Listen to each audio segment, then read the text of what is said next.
আসসালামু আলাইকুম ফ্রেন্ডস, এডুজেট শিক্ষায় আপনাদেরকে স্বাগতম। আপনারা সবাই কেমন আছেন? আশা করি সবাই ভালো আছেন। বরাবরের মতো আপনাদের সাথে আছি আমি সাইফুল ইসলাম। চলে এসেছি নতুন একটি ভিডিও নিয়ে। আজকে আমরা জানবো আপনি নাঙ্গলকোট থেকে আমিরগঞ্জ যেতে কোন কোন ট্রেন রয়েছে, সেই ট্রেনগুলো ছাড়ার নতুন সময়সূচি, বন্ধের দিন এবং গিয়ে পৌঁছতে কতক্ষণ সময় লাগবে বিস্তারিত। আমি যদি আপনাদেরকে ট্রেনের সময়সূচিগুলো বলে দেই, আপনি নাঙ্গলকোট থেকে আমিরগঞ্জ যেতে শুধুমাত্র একটি ট্রেন রয়েছে, সেটি হচ্ছে কর্ণফুলী।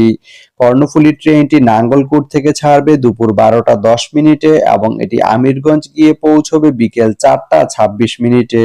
এই ট্রেনটির কোনো অফ ডে নেই।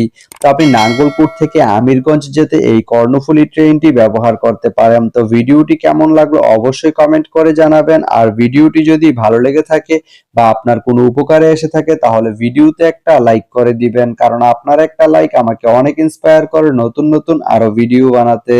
তো ধন্যবাদ সবাইকে ভিডিওটি এতক্ষণ ধৈর্য ধরে দেখার জন্য। ভালো থাকবেন, সুস্থ থাকবেন, এডুজেট শিক্ষার সঙ্গেই থাকবেন।